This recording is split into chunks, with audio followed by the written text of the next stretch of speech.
እሺ ይሰማል ግን ድምጼ ይሰማል እኔ ጋር የተቆራረጠ ስለሆነ ኦኬ እሺ ሁላችሁንም ሰላም ብያችኋለሁ ሳምም ጆይን ስላረከን በጣም ደስ ብሎኛል ቴንኪው በጣም እና ሞር ዛሬ የተወሰነው ከዚህ በፊትም እንደተባባል ነው መጀመሪያ ስለ ሪፎርሜሽን ያወራናቸው ፖይንቶች ነበሩ ከዛ ባለፈው ደግሞ ስለ ሪፎርሜሽን ቴዎሎጂ የነካካናቸው ፖይንቶች ነበሩ ዛሬ ደግሞ ምናልባት የዛሬውን ቀን ለማስታወስ በጥቂቱ 10 ደቂቃ ባልሞላ ውስጥ ነገሮችን ሐሳብ ሼር እናደርግና ስለ ሉተር 95 ቴሲስ ከዛ በኋላ ቀጥሎ ደግሞ በዛሬ እናወራለን የተባባልናቸውን ሐሳቦችን ሼር እንደራረጋለን ስለዚህ ዛሬ ኦክቶበር 31 ብዙ ጊዜ ሂስቶሪካሊ የሚባል ማለት ኦክቶበር 31 እንደሆነ ይታመናል ግን ሪልም ላይሆን ይችላል ምንድነው ማርቲን ሉተር የዊተንበርግ ዩኒቨርሲቲ ፕሮፌሰር ነው እና በዛ ዩኒቨርሲቲ ውስጥ ደግሞ የተለያዩ አይነት ጽሁፎች በቴሲስ መልክ ይቀርባሉ ለዲስከሽን ይቀርባሉ እና ከዚህ በፊትም የተለመደ ነው በዊተንበርግ ዩኒቨርሲቲ ውስጥ የሚደረጉ ዲስከሽኖች አሉ ለዛ ዲስከሽን ደግሞ ፕሮፌሰሮች አይዲያ ለውይይት የሚሆኑትን ሐሳቦችን በቴሲስ መልክ ያቀርባሉ ቴሲስ ማለት ብዙ ጊዜ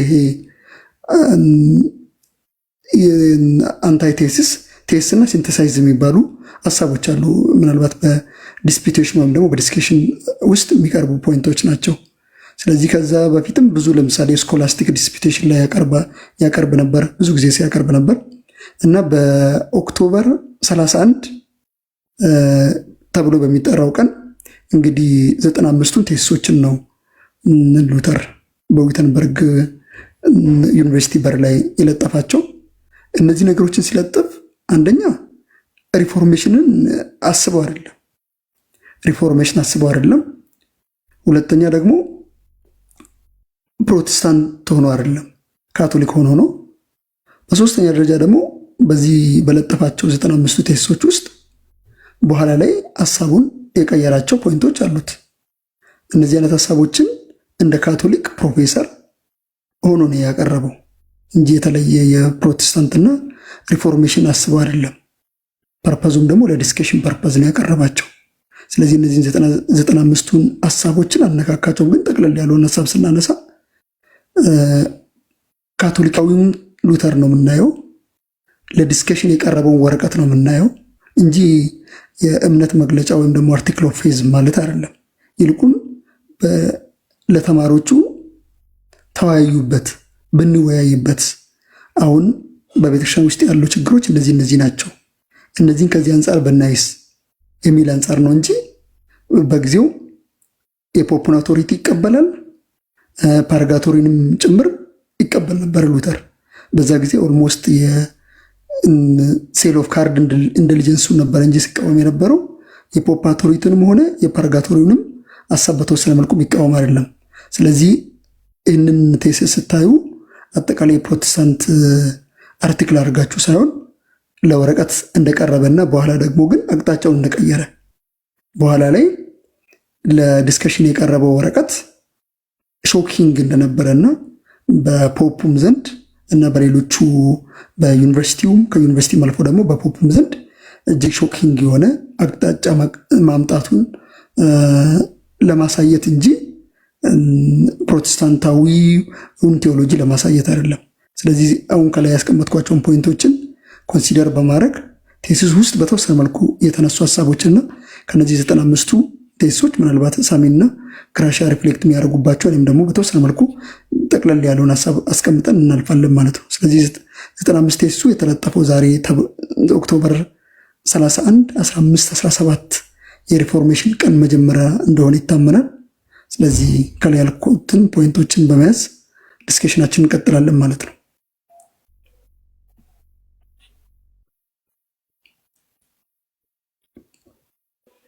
ቀጥል ግራሽ አው በጣም ሊሰመርበት የሚገባው ጉዳይ ሉተር መነኩሴ ነው የካቶሊክ መነኩሴ ነው የራሱን ህይወት እየኖረ ነው ያለው እና ወደ ጀርመን ሜቢ አሁን ፕሪስቱን ስሙን አላስታውስም የኢንተለጀንስ ሻጩ ፕሪስት መጥቶ ኢንተለጀንስ ይሸጥ የታዘበው ነገር አለ ሉተር በጣም የታዘበው ነገር አለና ሉተር እየተቃወመ ያለው ያንን ሽያጭ ነበረ። ጳጳሱንም የተቃወመ አልነበረም።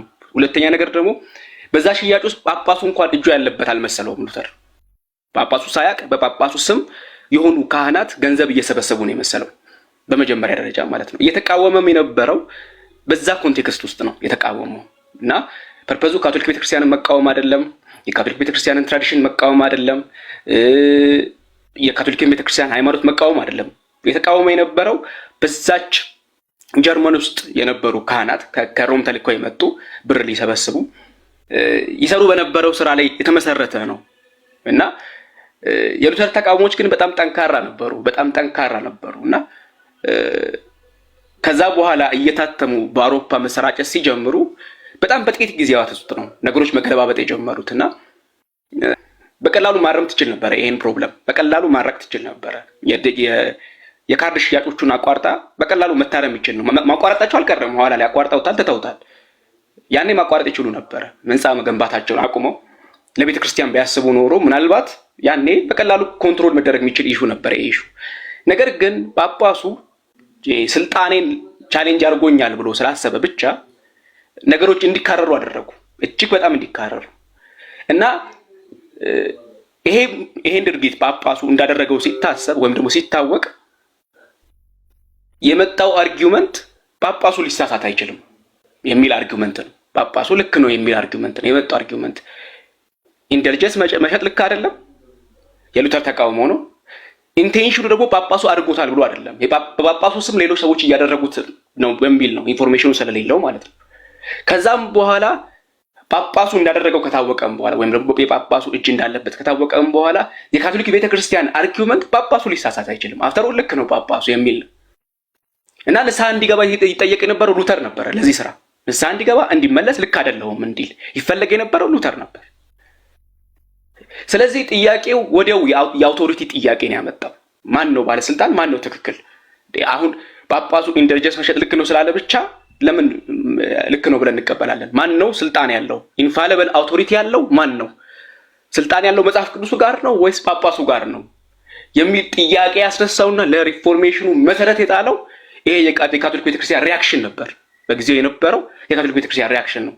ስሙዝ አድርገውት በቢሮክራሲ ማረቅ የሚችል ጉዳይ ነው። በደንብ ሲታይ ሉተር ያነሳቸው ፖይንቶች ካቶሊክ ዛሬ ላይ በአብዛኞቹ ትስማማባቸዋለች። በቃ ልክ ነበር ሉተር፣ በቃ በጣም ልክ ነበር። ኋላ ላይም ደግሞ ትተውታል። በቃ ባጭሩ ይሄ ካውንተር ሪፎርሜሽን ላይ በይፋ ነው የተውት። በቃ አይቻልም ብሎ ያቋረጡት በግልጽ ተውታል እና ሉተር ያነሳቸው ፖይንቶች ልክ ነበሩ፣ በጣም ትክክል ነበሩ እና ቤተክርስቲያኒቱ ደግሞ በቀላሉ ያን ነገር ሶልቭ ማድረግ ትችል ነበር። ነገር ግን ኢግኖራንስ ስለነበረ፣ ትዕቢት ስለነበረ፣ ጳጳሱ እንዴት ደፈራለሁ የሚል እብሪት ስለነበረበት ነገሩን ወደ ቴዎሎጂ ወደ አውቶሪቲ ወሰዱት። ወደ አውቶሪቲ ሲወሰድ ማን ነው ባለስልጣን? መጽሐፍ ቅዱስ ነው ባለስልጣን ወይስ ጳጳሱ ነው ባለስልጣን? ማን ነው ሊሳሳት የማይችለው? መጽሐፍ ቅዱስ ነው ሊሳሳት የማይችለው ወይስ ጳጳሱ ነው ሊሳሳት የማይችለው? ከዚያም ለሉተር ደግሞ የጳጳሱን ስልጣን ኮንፊርም የሚያደርጉ የካቶሊክ ጉባኤዎችን ተጠርተውለታል። በክርክሮች መካከል ማለት ነው። የካቶሊክን ጳጳስ ወይም የፖፑን አውቶሪቲ የሚያጸኑ ወይም ደግሞ ኢንፋሊብል መሆኑን የሚያጸኑ የካውንስሎች ኮቶችን ተጠርተውበታል። ነገር ግን ሉተር ምንድን ያለው እርስ በርሳቸው ካውንስሎቹ ይጣረሳሉ፣ ጳጳሳቱ እርስ በርሳቸው ይጣረሳሉ። እንዴት ነው እነኚህ ሰዎችን የማምነው? እነኚህን ካውንስሎችስ እንዴት ነው የምቀበለው?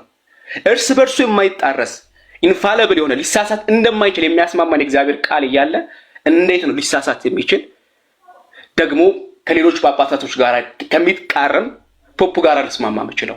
እና ነገሩ ወደ አውቶሪቲ ሄደ። አውቶሪቲ ደግሞ ፕሮቴስታንቲዝምን ወለደ። አለቀ። እና 1915-17 ላይ አይደለም ፕሮቴስታንት የጀመረው ወይም ዛሬ አይደለም።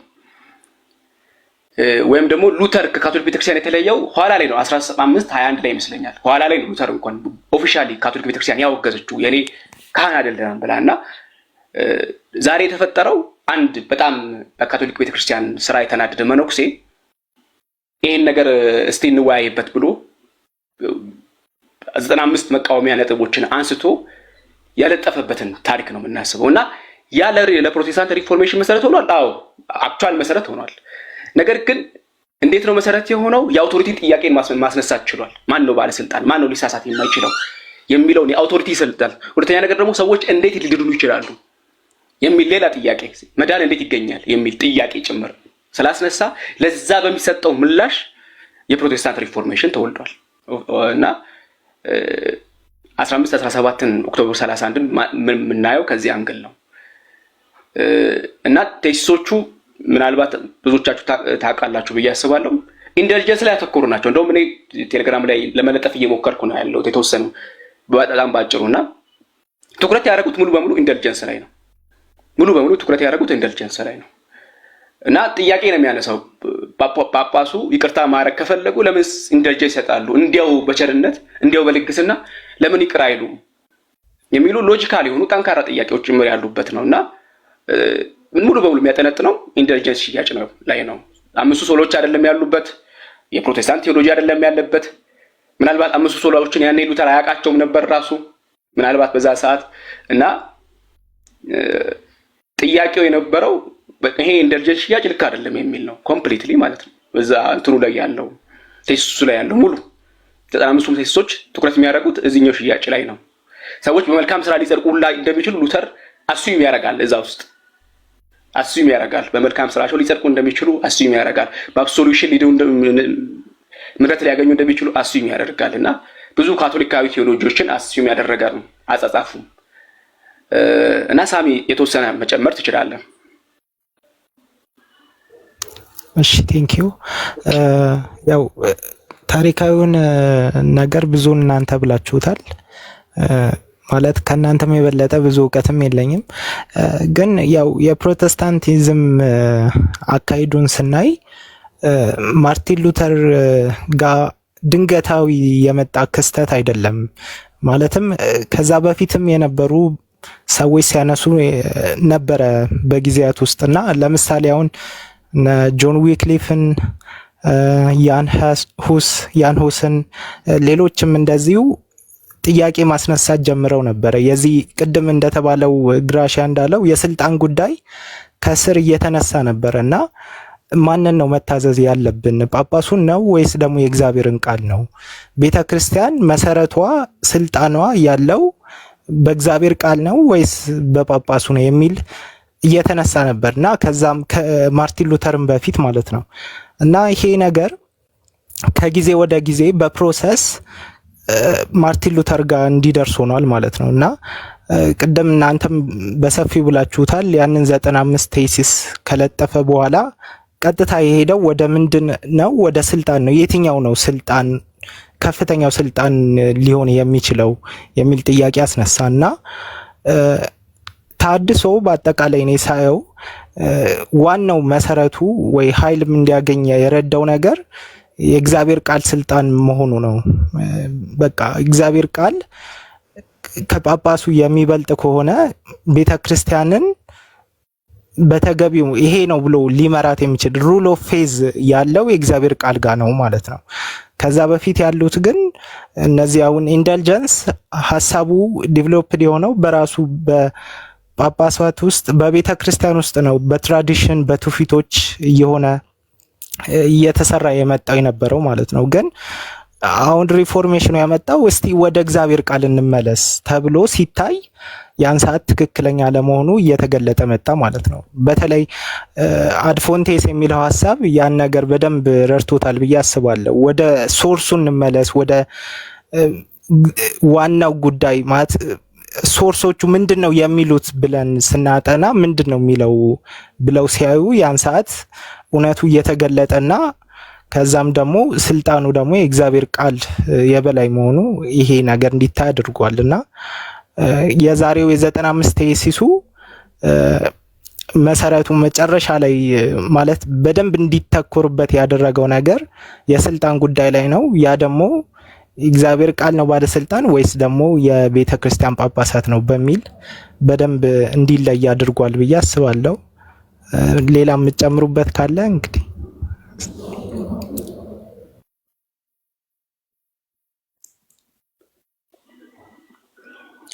አይ ቲንክ ይሄ ከሉተር ቴሲስ ጋር በተያያዘ ይሄ በጣም በቂ ይመስለኛል። በቀላሉ ሰዎች ማንበብ የሚችሉትና መረዳት የሚችሉት ነገር ስለሆነ ማለት ነው። አንድ በአንድ እያንዳንዷን ማብራራት የሚጠበቅብን አይመስለኝም፣ ኮንቴክስቱን ማስያዝ ምናምን ስላለብን ማለት ነው። እና ግን የዛሬው ዋናው ታርጌታችን ወይም አላማችን ከሪፎርምድ ወይም ከሪፎርሜሽን የተገኙ ትራዲሽኖችን ማጥናት ነው። 3 የተለያዩ ትራዲሽኖች ተገኝተዋል። ሉትራን፣ ሪፎርምድ እና አንግሊካን። ያው እድሜያቸውም በጣም ተቀራራቢ ጊዜ ነው የተከሰቱትና አንደኛ ታሪካዊ ባክግራውንዳቸውን፣ ሁለተኛ ነገር ደግሞ ዶክትሪናዊ አንድነታቸውንና ልዩነታቸውን እንዳስሳለን እና ሸርፌክስ ጀምር። ወደ አንተ ነው መጀመሪያ የመጣሁልኝ። እሺ ቴንኪው በጣም ሪፎርሜሽኑ ባለፈው እንዳላችሁ የ16ኛ ክፍለ ዘመን ሪፎርሜሽን 4ቱን የሪፎርሜሽን አካሄዶችን የተከተለ ነው ብለናል። በሉተር የሚመራው ሪፎርሜሽን እና በኋላ ደግሞ በምድረ አውሮፓ በሌሎቹ ማጂስትሪየም ሪፎርመሮች ራን ሲደረግ የነበረ አለ። የካውንተር ሪፎርሜሽኑ የካቶሊኩ አለ እና የራዲካል ሪፎርሜሽኑ አለ ብለናል። ስለዚህ ሞር የሪፎርሜሽን ትራዲሽን ያመጣልን ወይም ደግሞ ያስገኛቸው ቤተ እምነቶችን እንግዲህ ለማየት እንሞክራለን። ምናልባት እንደ መነሻ እንዲሆንልኝ የ1517ቱ የ95ቱ የሉተር ቴሲስ የሉተራንን ነገረ መለኮትና የሉተራንን አቅጣጫ 1517ቱ አሁን ያወራነው ቴሲስ በዋነኝነት የሚያጠነጥነው ስለ ኃጢአት ይቅርታ ነው። የኃጢአት ይቅርታ ደግሞ እውነትም ከልብ የሆነ ንስሐ በመግባት የሚገኝ የእግዚአብሔር ስጦታ እንደሆነ በዛ ቴሲስ ውስጥ በደንብ ያስቀምጣል። ይህንን ቴሲስ ካቀረበ በኋላ በጀርመን ያሉት ትምህርት ቤቶችና ይህንን ሀሳቡን በደንብ አርጊው እንዲያደርግ የተለያየ አይነት ዲቤቶች ቀርቦለት ነበር ለሉተር።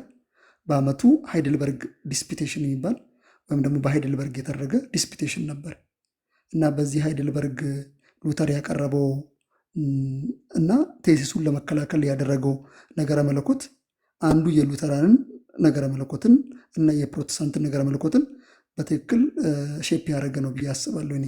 እና ምናልባት በኋላም ላይ ከዚህ ስትወጡ የሃይድልበርግ ዲስፒቴሽን ወይም ደግሞ የሃይድልበርግ ቴሲስን እንድታነቡ በደንብ ሪኮመንድ አደርጋችኋለሁ። በዚህ የቀረበው ነገር ምንድን ነው? ቴዎሎጂ ኦፍ ክሮስ ነው የቀረበው። የመስቀል ነገረ መለኮት የመስቀል ነገረ መለኮት ምንድን ነው? እግዚአብሔር ኃጢአተኞችን ለማዳን የወሰደው ትልቁ ኦፌንሲቭ የሆነ መንገድ መስቀል ነው። በዚህ ይህ መስቀል እግዚአብሔር ኃጢአትን እና የኃጢአትን ኃይልን ያሸነፈበት ሞኝነት በሚመስል መንገድ አማካኝነት እግዚአብሔር የዚህን ዓለም ክብር እና ቴዎሎጂ ኦፍ ግሎሪ የሚባለውን በሰዎች ዘንድ በሜሪት በራሳቸው ስራ በራሳቸው ዊል ወደ እግዚአብሔር ለመቅረብ የሚሞክሩበትን መንገድ ሳይሆን በመስቀሉ አማካኝነት እግዚአብሔር ራሱን ዝቅ ያደረገበትና በጥበብ ሞኝነት የራሱን መንገድ እና በሰፈሪንግ በመሞት በመሰቃየት በመሸነፍ በሚመስል መንገድ እግዚአብሔር መንግስቱን እንደመሰረተና አጠቃላይ የፕሮቴስታንት ቴዎሎጂም የቆመው ቴዎሎጂ ኦፍ ክሮስ በሚለው መንገድ ነው። ስለዚህ የዲስፒቴሽን የሃይድልበርግ ዲስፒቴሽን በዋነኝነት የሚታየ ነው። ስለዚህ የሉተራን በዛ መንገድ ይሄድና ከዛ በኋላ እንደዚህ ያለ ዲቤቶችን በዘመናት ውስጥ ይሄዱና የ1521 ዳይት ኦፍ ፎርም የሚባለው በኋላ ላይ ፖፑ እና ንጉሱ ሪካንት እንዲያደርግ ወይም ደግሞ ንስሐ እንዲገባ በትምህርቶቹ እንዲጸጸትና ከዚህ በፊት ያስተማራቸው ትምህርቶችን በመጸጸት ወደ ትክክለኛዊቷ ወደ ካቶሊክ ቤተክርስቲያን እንዲመለስ ብለው ያቀረቡለት መንገድ ነበር። ሉተር ደግሞ እዛ ላይ ቅድም እንዳቀረባችሁት እኔ በመጽሐፍ ቅዱስ የበላይነት አምናለሁ፣ የኔ ሕሊና ለመጽሐፍ ቅዱስ የተገዛ ነው፣ በየትኛውም በፖፕም ሆነ በካውንስሎች የሚመጣውን ነገር በመጽሐፍ ቅዱስና በፕሌን ሪዝኒንግ እስካላሳመናችሁኝ ድረስ አልመለስም ብሎ በቃ የሉተር ነገረ መለኮት ወይም ደግሞ የፕሮቴስታንት ቴዎሎጂ የተወለደበት ዳይቶ ፎረም ልንለው እንችላለን። ከዛ በኋላ በጀርመን ያሉቱ የሉተራን ቤተክርስቲያንን ወይም ደግሞ ቤተ እምነትን መስርቷል። በዋነኝነት የሉተራን ነገረ መለኮት መሰረት የሚያደርገው ቅድም እንዳልኳችሁ ቴዎሎጂ ኦፍ ክሮስን መሰረት ያደርጋል። ቀጥሎ ደግሞ የህግና የጸጋን አንድነትና ልዩነትን በደንብ በማስቀመጥ ያደገ ትምህርት ነው። ፕላስ ደግሞ ጀስቲፊኬሽን ባይ ፌዝ አለውን ወይም ደግሞ ጽድቅ በእምነት ብቻ፣ የቅዱሳት የመጻሕፍት የበላይነት የሚለውን ነገሮችን በዚህ የሚከተል ነው። በተጨማሪም እንደዛ ያለ በኋላ ላይ በፕሮቴስታንቶች መካከልም ክፍፍሎች ተፈጥሮ የማርበርግ ኮሊኪ የሚባለው የ1529 የሉተራንንና በተለይ የዝዊንግሊን መስመር የለየበት ነበር።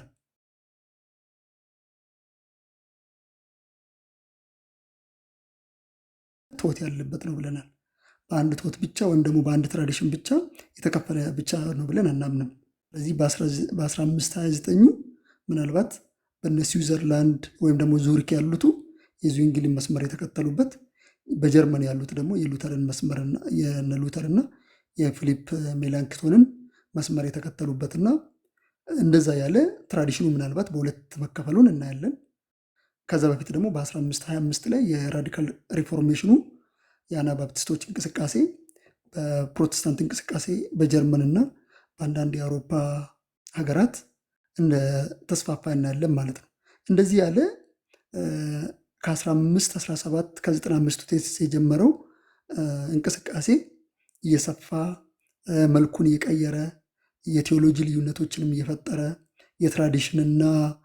የትራዲሽን መለያየቶችን እየፈጠረና ፕላስ ደግሞ ኢንጌጅድ የሚያደርጉት ግለሰቦችም የበዙ ጂኦግራፊካሊም ሰፋ ያለ ከጀርመን ወደ ስዊዘርላንድ፣ ከስዊዘርላንድ ወደ ቤልጅየም፣ ሃንጋሪ፣ በኋላ ደግሞ ወደ እንግሊዝ፣ ስኮትላንድ ያለ ምድር አውሮፓን በተለያየ አይነት ትራዲሽን እየከፋፈለ እንቅስቃሴ ነው። ስለዚህ ውስጥ የምናያቸው ነገሮች ምናልባት እነዚህ ነገሮችን የሉተራንን ነገረ መለኮት፣ የሪፎርምድን ነገረ መለኮት እና በዋነኝነት ደግሞ እነዚህ እንቅስቃሴዎቹ በስቴትመንት ኦፍ ፌዝ የተሞሉ ናቸው። ሁሉም የራሳቸው ስቴትመንት ኦፍ ፌዝ ያላቸው ናቸው። የሉተራን ስንል ለምሳሌ በ1530 የተሰራው የኦግስበርግ ኮንፌሽን ይባላል። ቀጥሎ ደግሞ አናፖሎጂ የሚባል ከአንድ ዓመት በኋላ በነ ፊሊፕ ሜላንክቶን የተሰራ የሉተራን አለ። ከዛ ስማክልድ አርቲክል የሚባል አለ። ስሞል ካታኪዝም እና ለርጅ ካታኪዝም የሚባል አለ። በኋላ ደግሞ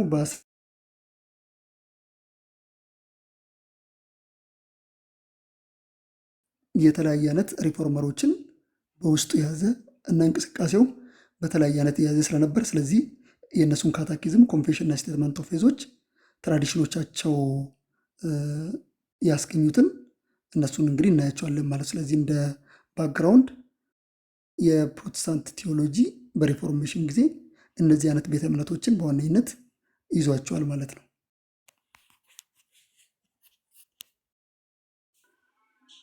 ሳሚ መቀጠል ትችላለህ አንተ። አይ ሀሳብ የለኝም፣ ቀጥሉ፣ እየሰማሁ ነው።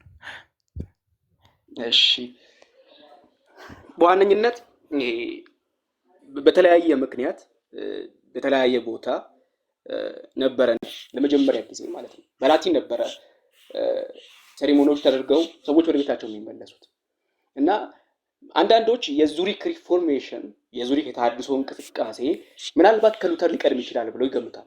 በ1513 አካባቢ ሳይጀምር አይቀርም ጥያቄ ማንሳት ዝዊንግሊ ማለት ነው። እና ዝዊንግሊ ከሉተር አንጻር ሲታይ ትንሽ ጽንፈኛ ነው። በቃ በትምህርቱ ትንሽ ጽንፈኛ ነው ከሉተር አንጻር ሲታይ። ሉተር በጣም ካቶሊክ ነው፣ በጣም ካቶሊክ ነው። በብዙ ነገሮቹ ካቶሊክ ነው፣ ሰብሚሲቭ ነው ለብዙ ነገሮች እና በ1523 ይለያያል የታሪኩ አካሄድ እና በ1523 ካቶሊኮችን ከከተማ እንዲወጡ አደረጉ። የዙሪክ ከተማ አስተዳደር ማለት ነው። ካቶሊኮችና ዝዊንግሊ ተከራከሩ። ዝዊንግሊ በፊታቸው አሸነፈ። ከዛ ካቶሊኮቹ ከተማዋን ለቆ እንዲወጡ አደረጉ። ከዛ ዙሪክ የፕሮቴስታንት ከተማ ሆነች ማለት ነው። ከዛ በኋላ ነው በ1527 አይ ቲንክ የአናባፕቲስቶች አመጽ የተነሳበት ጊዜ ነው። አናባፕቲስቶች ህፃናት አናስጠምቅም ማለት የጀመሩበት ጊዜ ነው። ከ1525 እስከ 1527 ህፃን ልጆቻችንን ለጥምቀት አናመጣም ወይም ደግሞ አናስጠምቅም ማለት የጀመሩበት ጊዜ ነው። ከሉተር ከዙዊንግሊ ጋር የሚያገለግሉ ሰዎች ነበሩ እና ልጆቻቸውን ለማስጠመቅ ሪፊውዝ ማድረግ ጀመሩ። ህፃናቶቻቸውን ለማስጠመቅ ሪፊውዝ ማድረግ ጀመሩ እና በ1527 የአናባፕቲስቶች ስደት መጣ። ከዛ አናባፕቲስቶች ተበተኑ፣ ከዙሪክ ወጥተው ተበተኑ እና መስፋፋት ጀመረ ማለት ነው። አናባፕቲስትነት መስፋፋት ጀመረ እንደ አንድ ራዲካል ሪፎርሜሽን፣ ራሱን የቻለ ሪፎርሜሽን ለብቻው መስፋፋት ጀመረ። ከዛ ዩኒፊኬሽን ተፈልጎ ነበረ። የሪፎርምድ ትውፊት የነበረው የሪፎርምድ ትውፊት የሚመዘዘው ከዙሪክ ነው፣ በዙዊንግሊ በኩል ነው እና በሉተርና በዙዊንግሊ መካከል ንግግር ተደርጎ ወደ አንድነት ለመምጣት ታስቦ ነበረ እና 15 ፖይንቶች ነበሩ። 15 ፖይንቶች ለስምምነት የቀረቡ 15 ፖይንቶች ነበሩ። አንደኛው ስለ ጌታ እራት የሚናገር ፖይንት ነው። አንደኛው ፖይንት ፌመስ የሚባል ፖይንት ነው እና የዙዊንግሊ ምልከታ የጌታ እራት ሲምቦሊክ ነው የሚል ነው። ሜቢ ይሄ ጉዳይ አከራካሪ ቢሆንም ከሞላ ጎደል ግን ብዙዎቻችንን ያስማማል ብዬ አስባለሁ። የዙዊንግሊ ምልከታ ጌታ እራት ሲምቦሊክ ነው፣ ምልክት ነው፣ መታሰቢያ ነው የሚል ነው። የሉተር ምልከታ ደግሞ ከዛ ተቃራኒ ነበረ። የጌታ እራት ሲምቦሊክ አይደለም፣ በእርግጥ ስጋና ደሙን በአካል በህብስቱ አማካኝነት እንካፈላለን ብሎ ያምን ነበረ ሉተር። ስለዚህ እቺ ፖይንት ለሁለቱ ትራዲሽኖች አለመግባባት መነሻ ሆነች። ዩኒየኑ አንደኛ ቴዎሎጂካል ዩኒየን ነው የተፈለገው፣ ምክንያቱም ብዙ ነገራቸው ያስማማቸዋል፣ በብዙ ነገር ይስማማሉ። ግን በዚህ ፖይንት መስማማት አልቻሉም። ከዚያ ይገኛል ተብሎ የታሰበው ሃይማኖታዊና ፖለቲካዊ አንድነት ሳይገኝ ቀረ ማለት ነው። ከዛ በኋላ በ1531 ካቶሊኮች ዙሪክን ወረሩ። ዙዊንግሊ ቻፕሊን ነበረ ለጦሩ። ቻፕሊን ማለት ካህን ማለት ነው። ጦሩን መርቶ የሚሄድ ካህን፣ ከዛም ኮንፌሽን ምናምን የሚያደርግላቸው የሚጸልይላቸው አብሯቸው የሚሆን ማለት መንፈሳዊ ሰርቪሱን የሚሰጥ ጦሩ ቦታ ላይ ሄዶ እና የጦሩ ቻፕሊን ነበረ። ግን ዙዊንግሊ ተገደለ በዛ ጦርነት። ከዛ በኋላ ሪፎርሜሽን የሪፎርምድ ቴዎሎጂ በዋነኝነት አይ ቲንክ የካልቪን እጅ ላይ የወደቀ ይመስለኛል። ከዛ በኋላ ሪፎርምድ ቴዎሎጂ አሉ ሌሎችም፣ ግን በዋነኝነት ካልቪን ላይ የወደቀ ይመስለኛል። ካልቪን ወደ ሪፎርምድ ቴዎሎጂ ወደ ሪፎርሜሽን የመጣው በ1532 33 አካባቢ ነው ወደ ሪፎርሜሽን የመጣው እና የፈረንሳይ ንጉስ ፕሮቴስታንቶች ላይ ጦርነት አወጀ፣ ወይም ደግሞ ዊቻንት አወጀ ማለት ነው፣ ተይዘው እንዲገደሉ ሲያውጅ ካልቪን ወደ ጄኔቫ ወይም ሸሽቶ ወደ ስዊዘርላንድ ሸሽቶ ጄኔቫ ላይ ቆይቷል። እዛ እያለ ነበረ ለንጉሰ ነገስቱ ለፈረንሳይ ንጉስ ኢንስቲትዩት ኦፍ ክርስቲያኖሎጂ የሚታወቅበት የካልቪን ጽሁፍ የሚታወቅበትን ጽሁፍ ጻፈ ለንጉሱ ማለት ነው። ያው ዓላማው ንጉሱን ሪፎርምድ ማድረግ ነው ዋናው ዓላማ እና ያ ደግሞ የሪፎርምድ ቴዎሎጂ ሴንተር ሆነ ማለት ነው። የጆን ካልቪን ያ መጽሐፍ ማለት ነው የሪፎርምድ ቴዎሎጂ ማዕከል ሆነ እና ከዛ በኋላ የዙዊንግሊን ትምህርት ሪፎርምዶች አርመዋል። በእርግጥ በመንፈስ የጌታ ኢየሱስ ክርስቶስን ስጋ ደም እንካፈላለን ብለው የዙዊንግሊን ትምህርት ያረሙ ይመስለኛል ኋላ ላይ ማለት ነው 1540ዎቹ ላይ ማለት ነው። እና ትልቁ ፖይንት ምንድነው? በተለያየ ቦታ የተከሰቱ ናቸው። የተለያየ አይነት ቅርስ እየያዙ የመጡትም ካላቸው ኮንቴክስት አንፃር ጭምር ነው።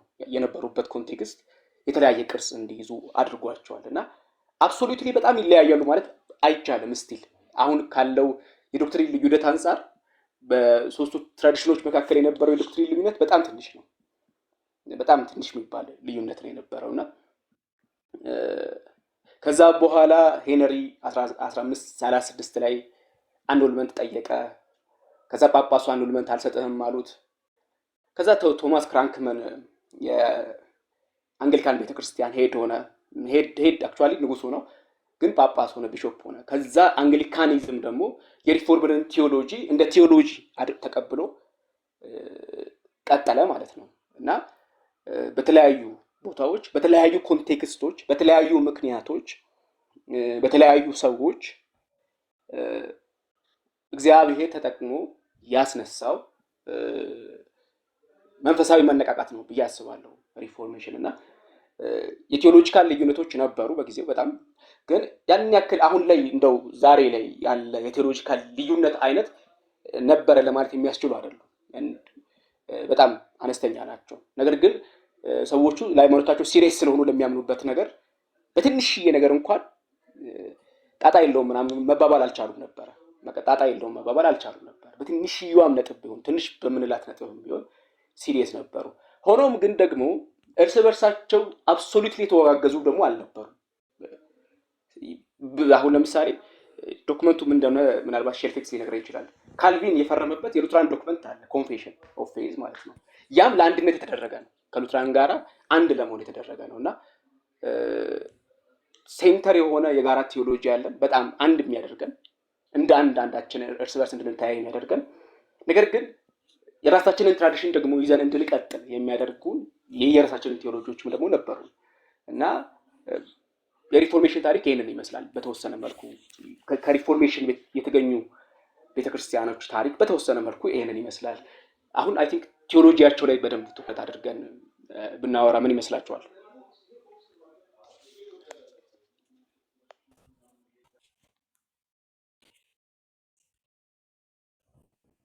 እሺ ይቻላል የተወሰነ ባክግራውንድ ካገኙ ዘንዳ ሞር ደግሞ እንደዚህ ሉትራን ቴዎሎጂ ምንድነው ሪፎርመር ምንድነው አንግሊካን አምስቱን ትልቅ ፋሚሊ የሆኑትን የሪፎርሜሽን ፋሚሊ የሆኑትን አንድ አምስቱን ወስደን ልናያቸው እንችላለን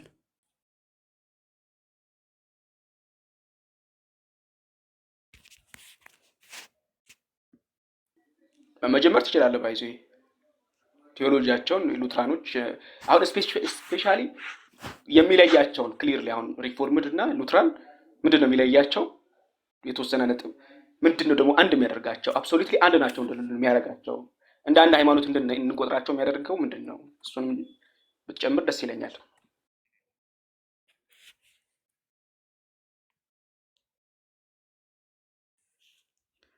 ግራሻ ተቆረጥ እኔ ነኝ የተቆረጥኩት እኔ ሚውት አድርጌ ነው ጀመርኩ ብዬ ነበር አልሰማኸኝም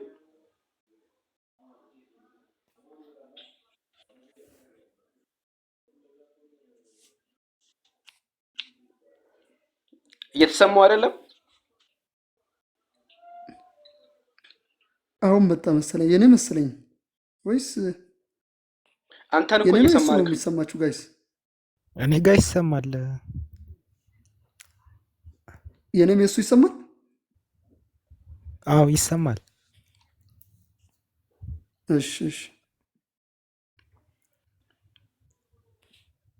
ግራሻ ግን አልተሰማኝም እሺ ያልከውን በልና ከዛ በኋላ ኦኬ አንደኛ በመካከላቸው ያለውን ልዩ የሚለያቸውን ዶክትሪን አሁን ሉትራን የሚያሰኘው ሪፎርምድ የሚያሰኘው አንግሊካኒዝምን አንግሊካን የሚያሰኘው ዶክትሪን ሁለተኛ ነገር ደግሞ ሶስቱን ደግሞ እንደ አንድ ሃይማኖት እንድንቆጥራቸው የሚያደርግ አንድ ዶክትሪን ገብቶ የጋራ የሆነ ዶክትሪን ናቸው እሱን እንድዳሰስ ነው የፈለኩት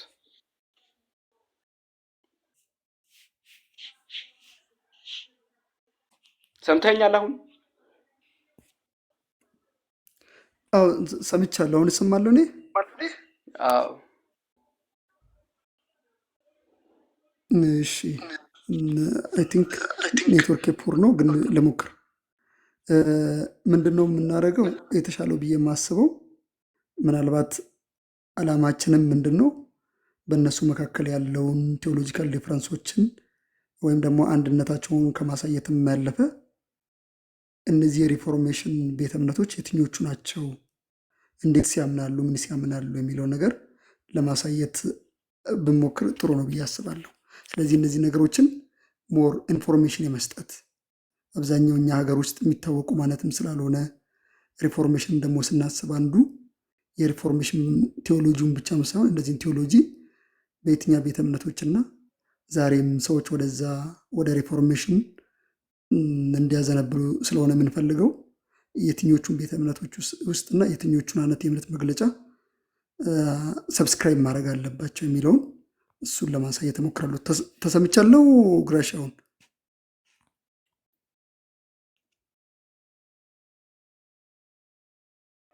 አዎ ሰምቻለሁ እኔ። እሺ ስለዚህ ልጀምር። የመጀመሪያው እንዳልላችሁ የሉተርን ትምህርት የሚቀበሉ የሉተር ትምህርት የሚቀበሉ ማለት አሁን አንድ ነገር በደንብ ትኩረት አድርገን ልንጀምር ይገባል። ሉተራን ሲባሉ ሉተራኖች ወይም ደግሞ ሉተር ፈልጎ አይደለም፣ ሞር ኢቫንጀሊካል የሚባለውን ስም ነው ፕሪፈር የሚያደርገው። ሉተርም በእርሱ ስም የትኛውም ሰዎች ቤተ እምነት በእሱ ስም እንዲጠራ አይፈልግም። ነገር ግን እንደዚህ አይነቶቹ በአንድም በሌላም መንገድ ተፈጥሯል። እነዚህ ሲፈጠሩ ግን ሉተራን ሲባል የሉተርን ትምህርት የሚከተሉ ማለት አይደለም። ይልቁን ማለት የሉተርን ትምህርት ነው የሚከተሉት፣ ግን የሉተር ትምህርት ሉተር ራሱ በመገለጥ የተቀበለ ቀድሞ ያልነበረው ትምህርት ወይም ደግሞ ኖቬል የሆነ ትምህርት ወይም አዲስ የሆነ ትምህርት ማለታችን አይደለም። ይልቁን በሪፎርሜሽን ጊዜ ካሉት ሪፎርመሮች ይልቅ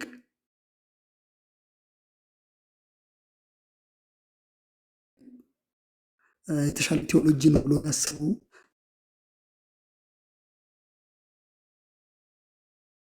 ብሎ በመንገድ የሚሄዱ ናቸው ሉተራን የምንለው እንጂ ሉተር 16ኛ ክፍለ ዘመን ላይ የሆነ ወንጌል አመጥቶ ከዛ የሱን ትምህርት የተከተሉ የእሱ ተከታዮች ሉተራን ተባሉ አይደለም። ይልቁን በክርስትና ውስጥ የመጡትን ሄሪቴጆችን ሙሉ በሙሉ የሚቀበሉና በሪፎርሜሽን ጊዜ የነበረውን ትምህርቶች ደግሞ የሉተርን ትምህርት ከሌሎቹ ሪፎርመሮች ይልቅ የሚከተሉ የሚያምኑ የሚቀበሉ እንደማለት ነው። ይህንን ካስቀመጥኩኝ ዘንዳ ቀጥለው የሚመጣው የሉተራን ቴዎሎጂ ሰው እንዴት ነው የትስ ነው የሚያገኘው፣ የእነሱ ቴዎሎጂስ በምን መንገድ ነው ተቀምጦ ያለው የሚለው ነገር ላስቀምጥ። እነዚህ የሪፎርሜሽን ቤተ እምነቶች ኮንፌሽናል ናቸው። ኮንፌሽን ማለት ምን እንደሚያምኑ የእምነት መግለጫዎቻቸውን አስቀምጠዋል። ቅድም ለማስቀመጥ እንደሞከርኩት ቡክ ኦፍ ኮንኮርድ የሚባል የሉተራን ትምህርት በሙላት የሰፈረበት ወይም ደግሞ የተቀመጠበት ተጽፎ የተቀመጠበት አለ። ቡክ ኦፍ ኮንኮርድ። ይህ ቡክ ኦፍ ኮንኮርድ መጀመሪያ ያዘው ኦግስበርግ ኮንፌሽን ይባላል። ኦግስበርግ ኮንፌሽን ማለት በ1530 ላይ ቀይ ያሳየኝ ነው። ግራሻ የተሰማው ነው። ቀይ ያሳየኝ ነው። ኔትወርክ በጣም ትሰማለህ። አሁን ላይ ጥሩ ነህ። አልፎ አልፎ ትጠፋለህ፣ ግን ትሰማለህ።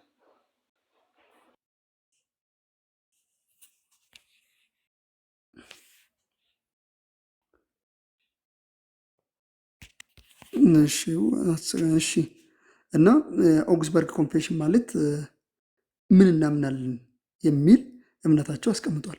በዚህ በኦግስበርግ ኮንፌሽን ውስጥ በዋነኝነት ያስቀመጡት በመጀመሪያ ደረጃ የጥንቱን ክርስትና ኢኩሜኒካል ክሪድ የምንላቸው የአፖስትልስ ክሪድ፣ የሐዋርያት እምነት መግለጫ፣ የኒቅያና የቁስጥንጥንያ እምነት መግለጫ እና የአትናቴዎስ እምነት መግለጫ እንደሚቀበሉ ያስቀመጡበት ነው። ስለዚህ ትምህርተ ሥላሴያቸው ከጥንቱ የተወሰደ ነው። ቀጥሎ ትምህርተ ክርስቶስ ሞር ካቶሊካዊውን ትምህርትና ቀድሞ የነበረውን በአባቶችም ዘንድ ያስተማሩትን ትምህርት እንደሚቀበሉ የሚያስቀምጡበት ትምህርት ነው።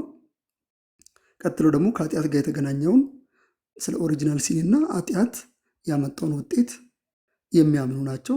ስለ ኃጢአትም ዶክትሪን ኦፍ ሲንም ያስቀመጡበት ነው። ቀጥሎ ደግሞ የሪፎርሜሽን ትሩፋት የሆነውን ጀስቲፊኬሽን ባይ ፌዝ አለውንም እነዚህ አይነት ትምህርቶችን ሳክራመንቶችን ያስቀመጡበት መንገድ ኮንፌሽናቸው ነው። ስለዚህ ይሄ ኮንፌሽን ለንጉሱ ነው የቀረበው። በጀርመን ያሉት ሉተራውያን ወይም ደግሞ ሉተር አዲስ ትምህርት አመጣ ሲባል አዲስ ትምህርት አይደለም ያመጣ ነው፣ ከጥንቱ ክርስትና ጋር አንድ የሆነ እምነት ነው ያለን የሚል ነገር ነበረ ይዞ የመጣው በኦግስበርግ ኮንፌሽን። ከዛ በኋላ ለዚህ የኦግስበርግ ኮንፌሽን ደግሞ የካቶሊክ ሞኖኮሳትና ቴዎሎጂያኖች ካዩ በኋላ እዛ ላይ ኮንፊቴሽን አቅርቦ ነበር፣ ተቃውሞ አቅርቦ ነበር።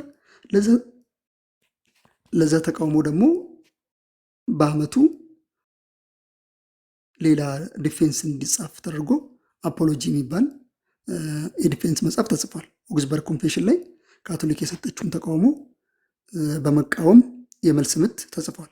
እሱም የቡክ ኦፍ ኮንኮርድ ካለው ቀጥሎ ደግሞ ስሞል እና ላርጅ ካታኪስ የሚባል የሉተር የእምነት መግለጫዎችን ያስተማረበት፣ በዋነኝነት ስለ አፖስትልስ ክሪድ የተብራራበት፣ አስርቱ ትእዛዛት የተብራሩበት፣ ሳክራመንት የተብራሩበት እና የአምልኮ መንገድ ምንም መምሰል እንዳለበት ያስቀምጠበት አስተምሮው ነው። ስለዚህ ስሞል እና ላርጅ ካታኪዝም የሚባል ትምህርት በቡክ ኦፍ ኮንኮርድ ውስጥ ይገኛል። እነዚህን በዋነኝነት በኋላ ደግሞ ፎርሙላ ኦፍ ዩኒየን የሚባለው እነዚህ ላይ የቀረቡትን የእነሱን ትምህርቶች በሉተር መካከል የነበሩ እና ከሌሎቹ ሪፎርሜሽን ውስጥ የነበሩትን ቤተ እምነቶች ወይም ደግሞ ሪፎርመሮች ጋር የነበራቸውን ሀሳብ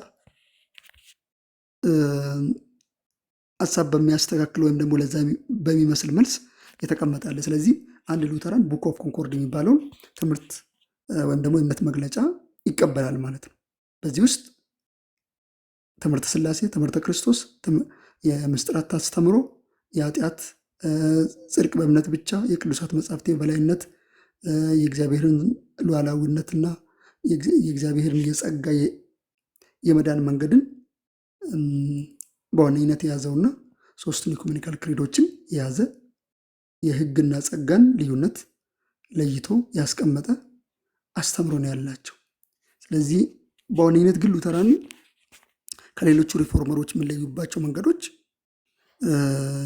አንደኛ በሕግና በጸጋ ላይ ባላቸው ትምህርት፣ ምናልባት እነዚህ ሰፋ ስለሚሉ እንዴት ላብራራ እንደምችል አላውቅም፣ ግን አጠቃላይ ሄሪቴጆቻቸውን ብቻ ለማሳየት ልሞክር። ስለዚህ እነዚህ አይነት ሄሪቴጆች አላቸው ማለት ነው። ቀጥሎ ደግሞ ሪፎርምድ ቴዎሎጂ የሚባለው እና ሰፋ ያለ ነው። ሪፎርምድ ቴዎሎጂ ቅድም ግራሻም ሲል እንደነበረው በዚዊንግሊም ያለበት እነ ጆን ካልቪንም ያሉበት ነው። ቴዎሎጂ የተለያየ አይነት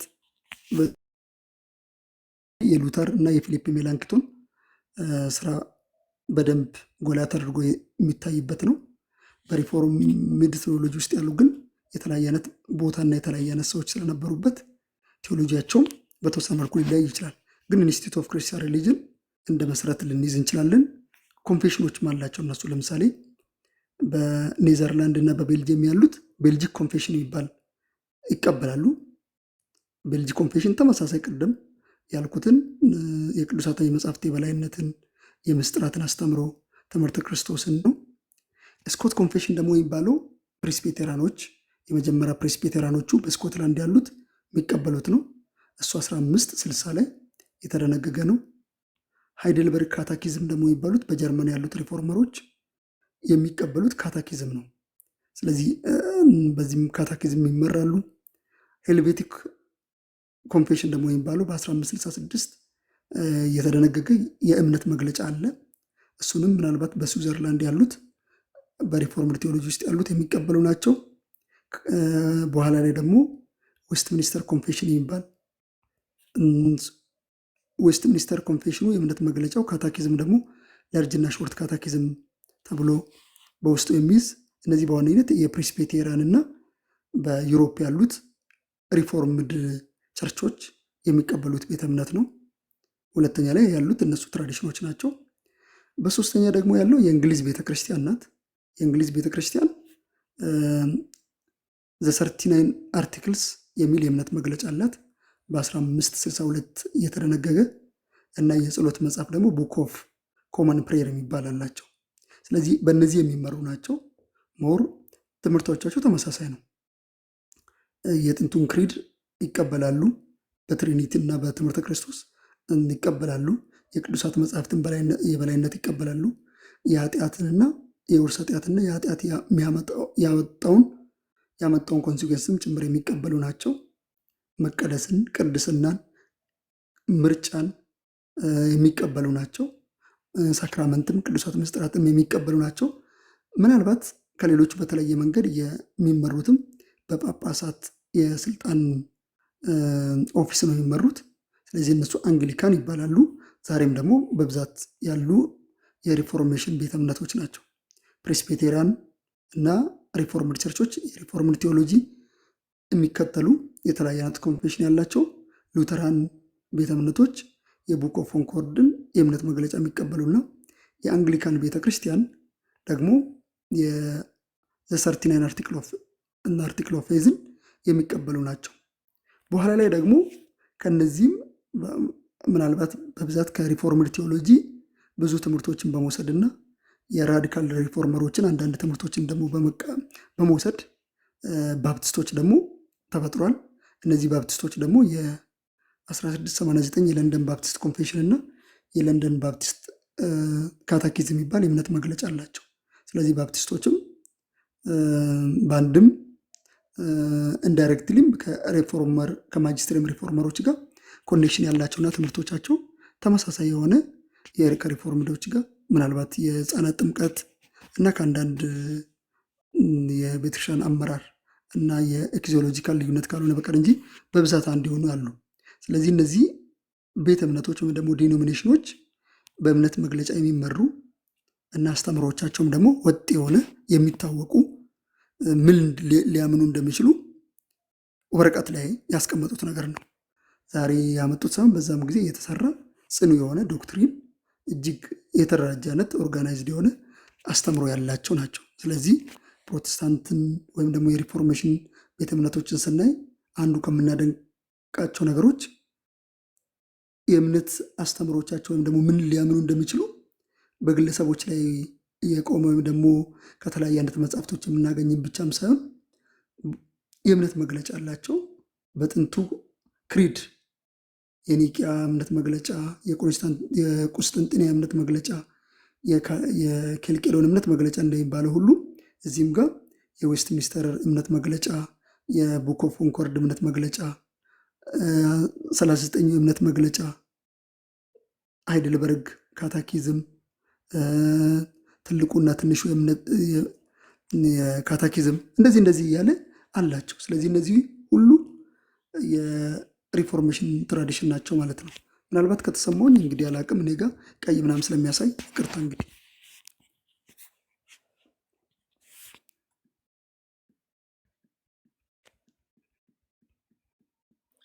እኔ ሰምቻለሁ በደንብ እንግዲህ ሰምተውካል ብዬ ተስፋ አደርጋለሁ።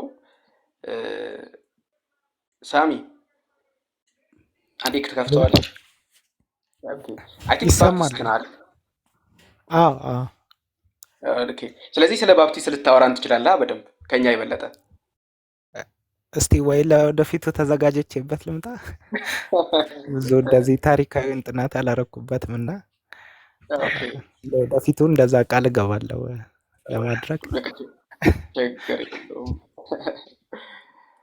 እና አይ ቲንክ መጽሐፎቻችሁን ነግሯቸዋል በጣም አብራርቶ። ግን በጣም እንዴት ነው ቆይ ያስካቸው በስምንት እያንዳንዳቸውን ኮንፌሽኖች ሼልፊክስ በጣም ብዙ ናቸው ማለት።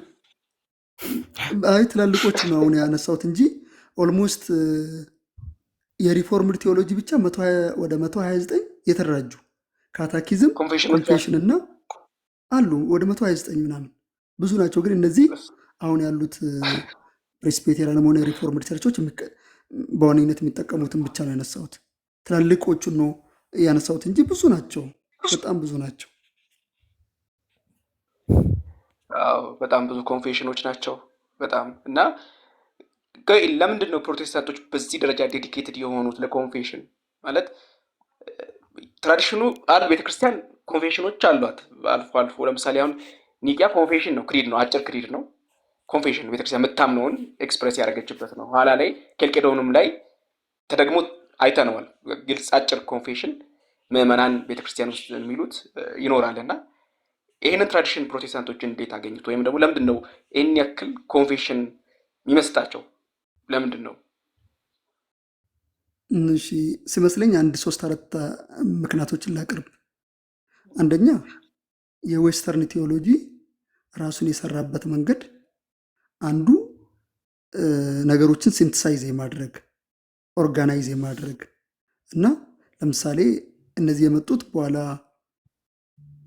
ከስኮላስቲዝም አካሄድ በኋላ ነው።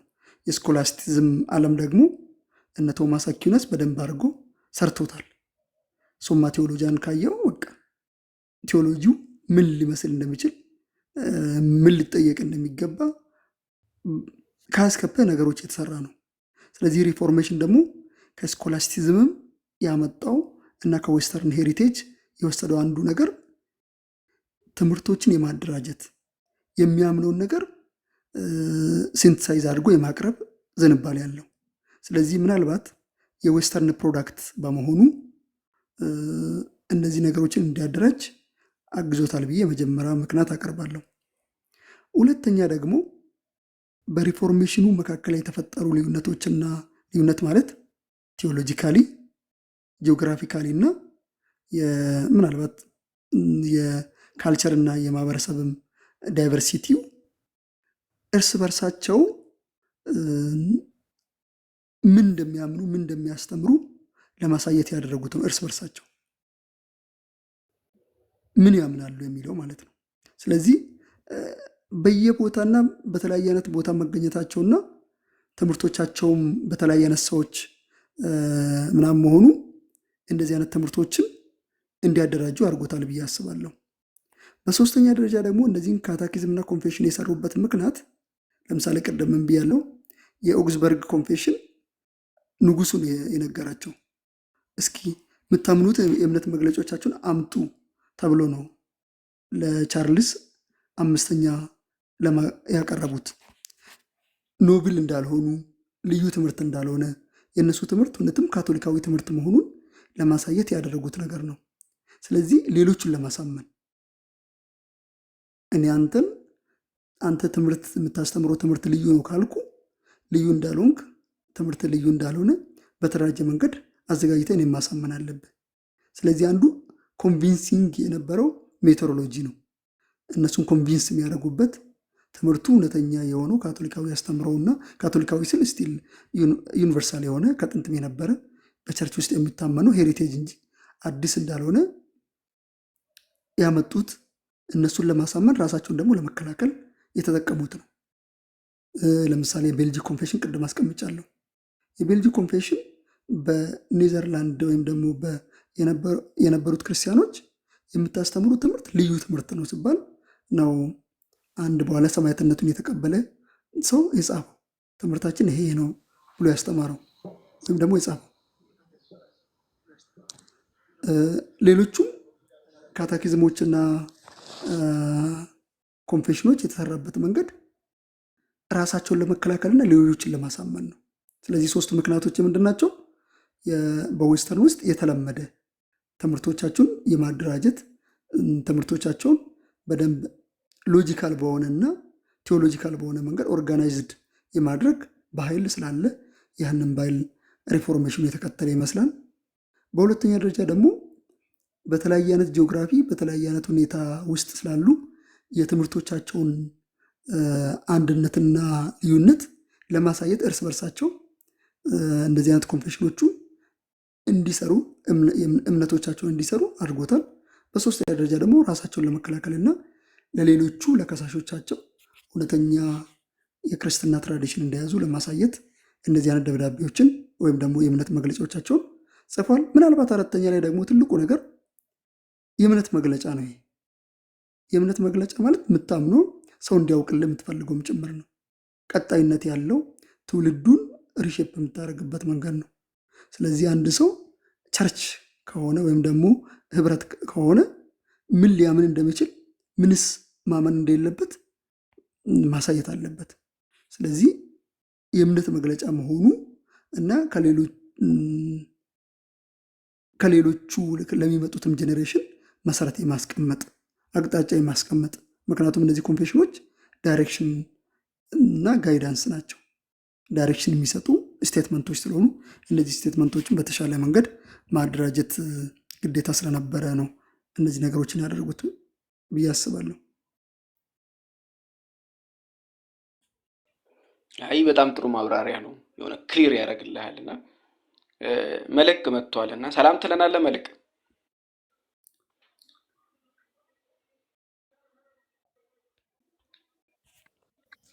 እሺ ይሰማል ብዬ ተስፋ አደርጋለሁ። ይሰማል አይደል? እኔ ይሰማኛል። ትሰማለህ በደንብ። እሺ እንዴት ናችሁ? ሁላችሁንም ሰላም ብያለሁ። በአጋጣሚ የሸልፌክስ ቻናል ላይ ስገባ እንዳላችሁ አየሁኝና ቀጥታ መጣሁ ማለት ነው። ሁላችሁንም እንኳን አደረሳችሁ ማለት እፈልጋለሁ። ያ ቀጥሉ። እንኳን አደረሰን፣ እንኳን አብሮ አደረሰን። ኦልሞስት ወደ መጨረሱ ምናምን ነገር ላይ ነና ብትነግረን ነው ሳምቲንግ ከሪፎርሜሽን ጋር በተያያዘ እንዳልሰማህን አውቃለሁ፣ ግን ልታጠቃቀል ደግሞ እንደምትችልም አውቃለሁ እና አንድ ጠቅለል ያለ ስለ ሪፎርሜሽን ለገስቶቻችን የምትለውን በልና እኛ የምንጨርሰው አይ ቲንክ ሰዓቱም በጣም ሄዷል።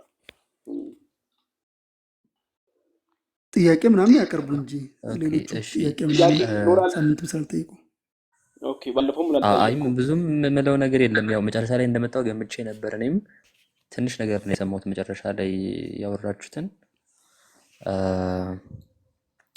ያ በዚሁ በቃ እንትን ማለት እንችላለን። ምናልባት ጥያቄዎች ካሉ እነሱን ላስተናግድ ይችላሉ። ከዛ በዘለለ ግን እንኳን አደረሳችሁ ያ ይሄን ነው ልል እንችላለን። ኦኬ እንደዛ ከሆነ ጥያቄ ካላችሁ ጻፉና ወይ አስገባችኋለሁ ወይ ጽሁፉን አይተን እንመልሳለን። ጆ ትንሽ የሆነ ስለ ሪፎርሜሽን ነገር በል ውስጥ ያለውን ነገር የሞላውን ነገር አንድ 5 ደቂቃ ወስደ። ባለፈው መኛ ሶስተኛ ክፍላችን ነው። ምናልባት እንደ ማለት ካወራ መጀመሪያ ስለ ሪፎርሜሽን ምንነት ምናምን ነበር ያወራ ነው። ቀጥሎ ሪፎርሜሽን ቴዎሎጂ ያወራን። ዛሬ ደግሞ በተወሰነ መልኩ የሪፎርሜሽን ቤተ እምነቶች የትኞቹ ናቸው እና ምንስ ያምናሉ፣ በምንስ ይመራሉ፣ ኮንፌሽኖቻቸው ምን ይመስላሉ የሚል ዝም ብለን ሃይላይት ነገር ነው። ኦልሞስት ትምህርት አይደለም። ግን እዚህ ላይ ምናልባት በሶስቱም ላይ የተመቸ ነገር ወይም ደግሞ ሰዎች እስኪመጡ አንድ 5 ደቂቃ ምናምን ወስደ የሆነ ሪፍሌክት ብታደረግ ቅር አይልንም።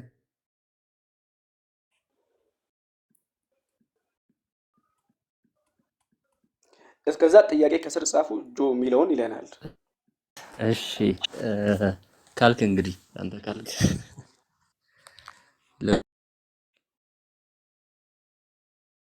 በልበጣይ ተሞክ አልመሰለኝም። ግን ምንድነው ሪፎርሜሽኑ? ከዛ ለምን አስፈለገ ነገር አይደለ ያልከኝ? አይ በየትኛው ነገር ላይ እኔ ዝም ብዬ ታይትሉን ነው የነገርኩ። እስካሁን 3 ሳምንትን ያወራናባቸው ርዕሶች እነዚህ ናቸው። ግን አንተ በፈለግከውና ውስጥ ባለው ነገር ላይ ዝም ብለህ ሪፍሌክት ማድረግ ከፈለግ ደስ ያለን ነገር መውራት ትችላለህ ለማለት ያልነው። ታይትል ለመስጠት አይደለም። እኛ የነበርንበትን ታይትል ነበረ ላስታውስ፣ ወይም ደግሞ እዚህ አይነት ኤሪያ ላይ ነበረ ለማለት ያልነው።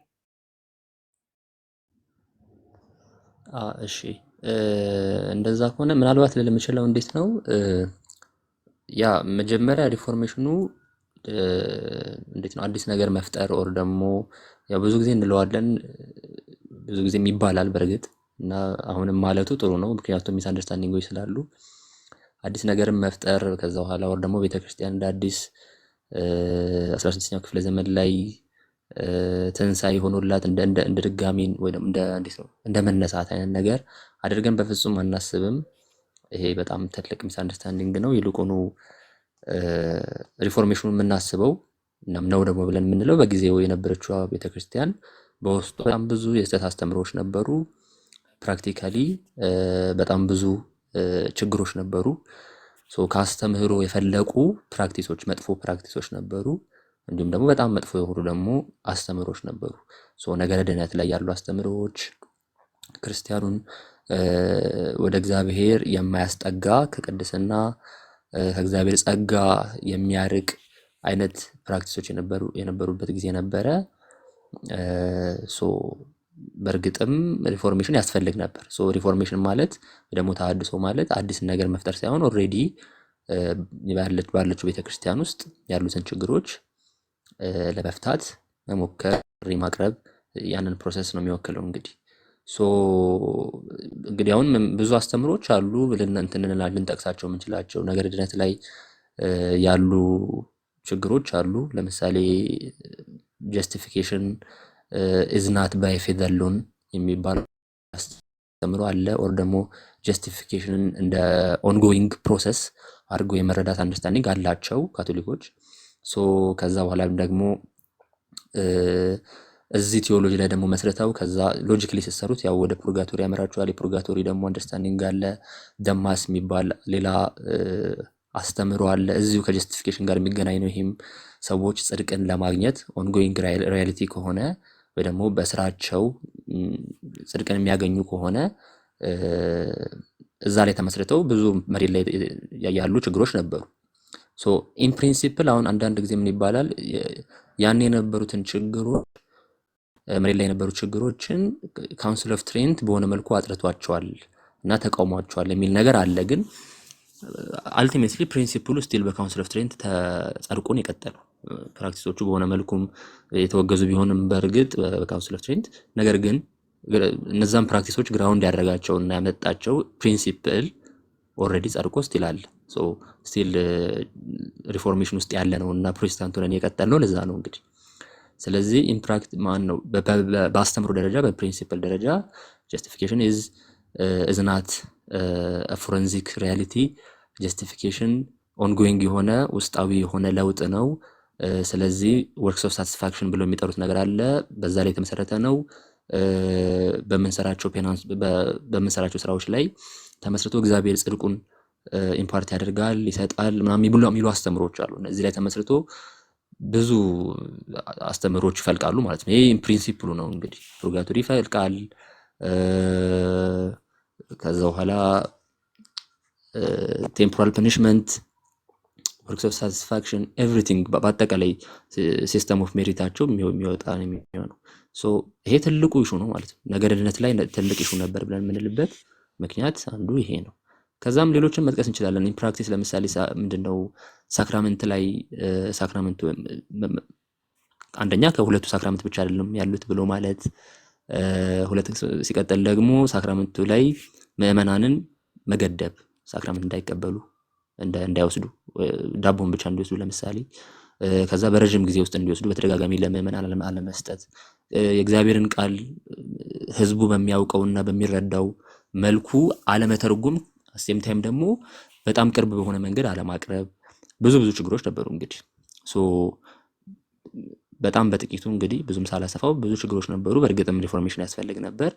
ይህንን ደግሞ እንደ ፕሮቴስታንት ብቻ ሳይሆን ከካቶሊክ ውጭ ያሉ ጥንታዊ ቤተክርስቲያናትም የሚያምኑትና የሚቀበሉት ነገር ነው። ኢስተርን ኦርቶዶክስ፣ ኦሪየንታል ኦርቶዶክስ በእርግጥም በካቶሊክ በዛ ጊዜ በነበረችው በካቶሊክ ቤተክርስቲያን ውስጥ ችግሮች በእርግጥም እንደነበሩ መስተካከል የነበረባቸው የሚስማሙበት ጉዳይ ነው። በእርግጥም ሪፎርሜሽኑ ዋናው ዓላማው ይሄ ነበር ማለት ነው። ከዛ በኋላ የመጡ እንትኖች አሉ፣ ቤተ እምነቶች አሉ። ኦብቪየስሊ እንግዲህ ፈልገው ወይ ደግሞ ፈቅደው አስበው አይደለም ወደ የተነጠለ ቤተ እምነት የሆኑት የፕሮቴስታንት ቤተ እምነቶች ይልቁኑ በአናቴማ ተባረው ነው ባጭሩ። ወይ ደግሞ የካቶሊክ ቤተክርስቲያን ራሷ ገንጥላ ጥላን ነው እንጂ ወይ ደግሞ ገንጥላ አስወጥታ ነው እንጂ ፈልገን ወይ ደግሞ አስበው ፈቅደው በቃ አንፈልግም ብለው ስኪዝማቲክ ሆነው አይደለም። እሱን መረዳት ያስፈልጋል። ያ እስከሆነ ድረስ ደግሞ መቼም አናቴማታይዝ እናደርጋቸዋለን ሲኦል ነው የምትገቡት ተብሎ አንድ ነን በቃ በአንድ ቤተክርስቲያን ውስጥ ሆነን እንትን እናደርጋለን በአንድ ኢንስቲትዩሽን ውስጥ ሆነን ሪፎርሜሽን እንሰራለን አይባልም። ለህሊናም ታማኝ አለመሆን ነው። ስለዚህ ከዛ በኋላ የመጡት ቤተ እምነቶች አይ ቲንክ አውርታችሁበታል ብዬ አስባለሁ። ወደ አራት ከፍላችኋለሁ እኔ አንግሊካን፣ ሉተራን፣ ፕሬስቢቴሪያን እና ባፕቲስቶች ትራዲሽናል ባፕቲስቶች አሉበት። እነዚህ በጣም በቃ ትላልቆቹ የክላሲካል ፕሮቴስታንት ቤተ እምነቶች ናቸው። ከ46000 76000 ምናምን 200000 ቤተ እምነት አለ ምናምን የሚባለውን ነገር እንግዲህ ስህተት ነው፣ ሐሰት ነው ማለት ነው። በቃ ፕሮቴስታንት ከተባለ ምናልባት ፔንቴኮስታል እየተባለ ካልሆነ እና በትክክል ኳሊፋይ ከተደረገና ሂስቶሪካል ከማጅስትራ ሪፎርመሮቹ የወጡት ሪፎርመሩ ከማነው ፕሮቴስታንቶች ቤተ እምነቶች ምንድን ናቸው ከተባለ በቃ አራት ናቸው። አራት ቤተ እምነቶች ናቸው። ልክ ካቶሊክ፣ ኦሪየንታል ኦርቶዶክስ፣ ኢስተርን ኦርቶዶክስ ብለን ቤተ እምነት እንጠቅሳለን አይደል? ልክ እንደዛ ሊጠቀሱ የሚችሉ ኢንስቲትዩሽናሊ የራሳቸው የሆነ ውቅር ያላቸው ቤተ እምነቶች አራት ናቸው። እነሱም አሁን የጠቀስኳቸው ናቸው ማለት ነው። ሶ እነዚህ ቤተ እምነቶች የራሳቸው ስትራክቸር አላቸው፣ የራሳቸው ኮንፌሽን አላቸው፣ የራሳቸው ካቴኪዝም አላቸው፣ የሚያምኑት ነገር ማለት ነው የተዋቀረ ነገር፣ የራሳቸው ትላልቅ ቴዎሎጂያኖች አሏቸው። ሶ የራሳቸው ኢንስቲትዩሽኖች ናቸው።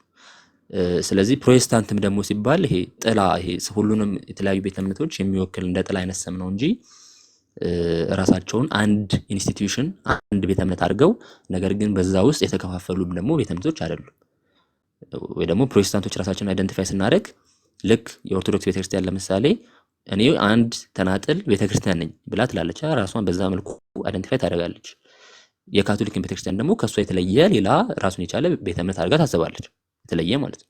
ልክ እንደዛ ነው የፕሮቴስታንቱም አራቱ ቤተ እምነቶች ልክ እንደዛ የተለያዩ ራሳቸውን የቻለ ኢንስቲትዩሽን ያላቸው ስትራክቸር ያላቸው አድሚኒስትሬሽን ያላቸው ቤተ እምነቶች ናቸው። ሶ እንዴት ነው ብዙ ጊዜ የሚነሳው አይነት አርጊመንት አለ አይደለ? ፕሮቴስታንቶች ተከፋፍላቸዋል ምናምን የሚባለው ነገር ፕሮቴስታንት የሚለውን ነገር እንደ ጥላ ካየ ነው በጭራሽ እንደ አርጊመንት መቅረብ የሌለበት ነገር ነው ማለት ነው። ራሳቸውን የቻሉ ተናጥል ቤተ እምነቶች ስለሆኑ ሶ እሱን እንያዝ። ባጭሩ እነዚህ ቤተ እምነቶች አሁን እንዳልኩት አይ ቲንክ ሸልፌስም ቅድም እያወራ ነበረ። እያንዳንዱ የየራሳቸው እንትኖች አሏቸው። አሁን ለምሳሌ እኔ ሉተራን ነኝ። እንደ ሉተራንነቴ ቡክ ኦፍ ኮንኮርድ የሚባል የእምነቴ መግለጫ አለ ማለት ነው። ማምንበት አሁን ለምሳሌ እዚህ የቡክ ኦፍ ኮንኮርድ ውስጥ ሶስቱ የኢኩሜኒካል ካውንስሎች ክሪድ አለ። አፖስቶሊክ ክሪድ፣ ናይሲን ክሪድ፣ አትናሲያን ክሪድ አለ። የኦግስፐርድ ኮንፌሽን አለ በፊሊፕ ሜላንክተን የተጻፈ ማለት ነው። ከዛ በኋላ ደግሞ የኦግስፐርዱ ኮንፌሽን ደግሞ አፖሎጂ አለ። ራሱ አሁንም ፊሊፕ ሜላንክተን ነው አፖሎጂውን የሚሰራው። በሉተር ደግሞ የተሰሩት አሉ። ለምሳሌ ስማልካልድ አርቲክልስ። ከዛ በኋላም ደግሞ ሌሎችም ደግሞ የተለያዩ ቴዎሎጂያኖች ደግሞ ለምሳሌ በጣም ትልቅ ስፍራ የምንሰጣቸው ቴዎሎጂያኖች ሰብሰብ ብለው ደግሞ አብረው ደግሞ የጻፏቸውም ደግሞ አሉ። ፎርሙላ ኦፍ ኮንኮርድ ተብሎ ይጠራል ማለት ነው እሱ። በዚህ መልኩ ይሄ ብትንትን ያለ ምናምን አይነት ነገር ሳይሆን ራሱን የቻለ ውቅር ያለው ስትራክቸር ያለው ራሱን ትሬስ ሊያደርግ የሚችል ወይ ደግሞ ራሱን ትሬስ በማድረግ አይደንቲፋይ የሚያደርግ ወደ ሂስቶሪክ ቸርቾች ማለት ነው አይደንቲፋይ የሚያደርግ ቤተ እምነቶች ናቸው እነዚህ ቤተ እምነቶች። ትክክል ናቸው ወይ? ኢንዲቪጁዋሊ እያንዳንዱ አስተምሯቸው ላይ ሶላ ፊዴ እንትን ምንድነው ሳክራመንት ላይ ምናምን እያለን በተናጥል ብዙ ሰፊ ነው እንግዲህ መሄድ ይቻላል። ግን ኢን ጀነራል እንግዲህ ልለው የምችለው አሁን ይሄን ነው። አይ ቲንክ አሰፋሁት መሰለኝ። ብቻ እንደዚህ ነው። እስቲ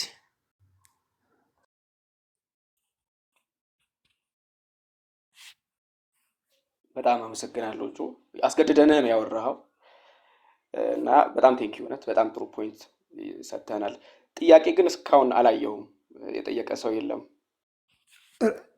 ሪኩዌስት ምናምን እንጂ አንተ ብዙ ጊዜ ሪኩዌስትን ቅድም እኔ ራሱ በር ላይ ብዙ ሰዓት ነው ያቆምከኝና ዝም ብዬ ላስገባ ሰው አክሴፕት ላድርግ። የሀገር አለ እኮ እነሱ ታዲያ ቁጥር እኮ አይጽፉም። በዚህ ነው የሚመጡት። ስለዚህ የሚያንኳኩ ሰዎችን ከምናምን ካሉ ክፈትላቸው። ችግር የለውም። በቃ ላስገባ። አንድ 3 ሰው አለ። ተራ በተራ ያወራ።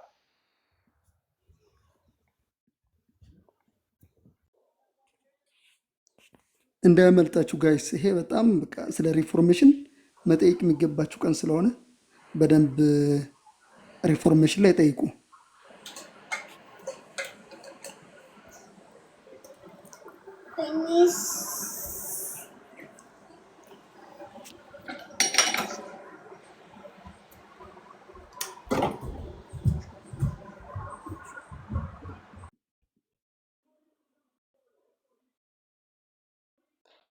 እያወሩም አይደለም። አይ ቲንክ ጥያቄ ካላችሁ ጠይቁንና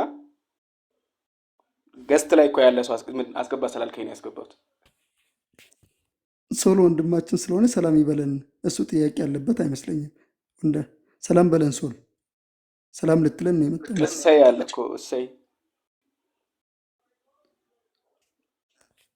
ወጥቷል እሱ ያኛው። እሺ እሴ ጥያቄ አለክ? ሰላም ለእናንተ ይሁን።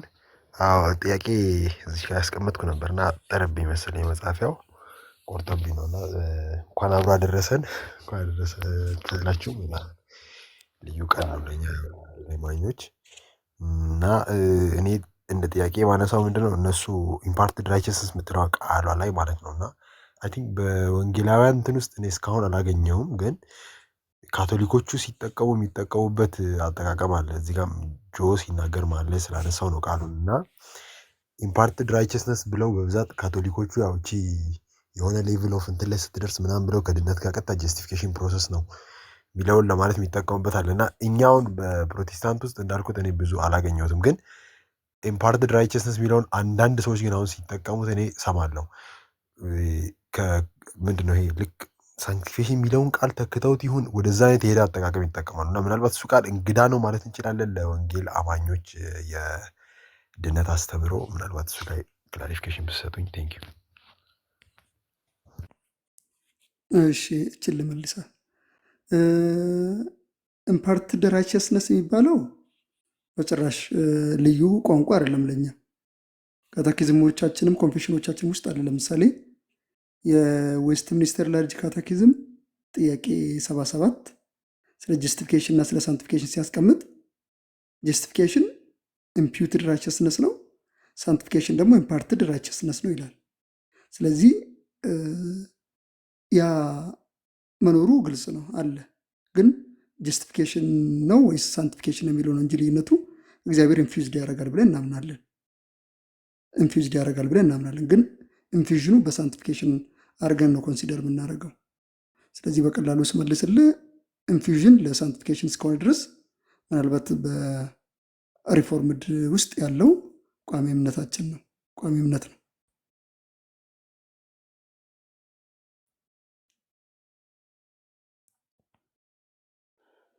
ጆ አንተ መጨመር ትችላለህ ለጥያቄው። እሺ እኔም ተስማማለሁኝ። እንትን ምንድነው ኢምፓርትድ ራይቸስነስ ወይ ደግሞ ኢንፊውዝድ ራይቸስነስ ሲባል ስፔሲፊክሊ ምን እየተባለ ነው የሚለው ፖይንት ነው እንጂ ከተርሚኖሎጂ አንጻር እኛም ችግር የለብንም። ስፔሲፊክሊ አሁን ስለ ሳንቲፊኬሽን ብቻ እየተወራ ከሆነ እግዚአብሔር ኦብቪየስሊ ኢምፓርት የሚያደርገው ጸጋ አለ። ሪጀነሬሽን እኮ እሱ እኮ ነው ባጭሩ። ሪጀነሬሽን ውስጥ ውስጣዊ የሆነ ኢንተርናል የሆነ ኦንቶሎጂካል ለውጥ ነው እኮ አይደል? ሶ በእርግጥም ውስጣዊ ለውጥ አለ ማለት ነው። ስለዚህ ይሄ ምንድነው ጀስቲፊኬሽን ባይ ፌዝ አለውን ብለን ስንልና ኢምፒዩትድ ራይቸስነስ ነው ኢምፓርትድ ራይቸስነስ ሳይሆን ኢምፒዩትድ ራይቸስነስ ነው ብለን ስንል እያለን ያለነው ወይ ደግሞ እየካድን ያለነው መንፈስ ቅዱስ በውስጣችን የሚሰራው የመለወጥ ስራ የለም። ይሄ ምን ሃቢቹዋል የሆነ ኢንተርናል የሆነ የመለወጥ ስራ የለውም እያልን አይደለም። ይልቁኑ ግን ጀስቲፊኬሽናችን ግን በእግዚአብሔር ፊት የዘላለም ሕይወት የመውረስ መብትን ያገኘንበት ግራውንድ ወይ ደግሞ አልቲሜትሊ እግዚአብሔር ኑ ግቡ ያው የዘላለም ሕይወት ወረሱ ብሎ የሚልበትን ያንን መብት የምናገኝበት ግራውንዱ ግን ያ እግዚአብሔር በነፍሳችን ውስጥ የሚሰራው ለውጡ አይደለም። ይልቁኑ ክርስቶስ በመስቀል ላይ በሰራው ስራ ያገኘው ጽድቅ አለ፣ እሱ ተቆጥሮልን ነው የሚል ኮንሰፕት ነው። ስለዚህ ተርሚኖሎጂ ላይ ሳይሆን ችግሩ ያለው ምን ማለት ነው የሚለው ላይ ነው ልዩነቱ ያለው። ካቶሊኮችም ምን ማለት ነው ብለው ምን ማለት ነው የሚለውን ነገር ሲመልሱ ጀስቲፊኬሽንን ዲፋይን ሲያደርጉት ሳንቲፊኬሽን አድርገው ወይ ደግሞ ሳንቲፊኬሽንን ኢንክሉድ አድርገው ጀስቲፊኬሽን ውስጥ ስለሚተረጉሙ እኛ ደግሞ ላይክ ሜርሊ ምንድነው ሌጋል ነው ፎሬንዚክ ነው በጭራሽ ኢንተርናል ለውጡ መግባት የለበትም ብለን ያንን ስለምንሰራ እዛ ጋር ነው ልዩነት የሚመጣው እንጂ ተርሚኖሎጂውን ችግር የለብንም እኛም ውስጣዊ ለውጡን ስለምንቀበለው ማለት ነው።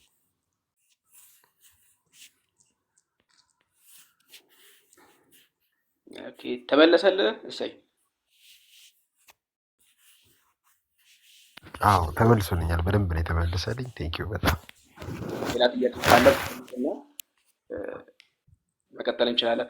ሌሎችም ካላችሁ ፕሊስ ጠይቁ፣ ከዛ እንጨርሳለን።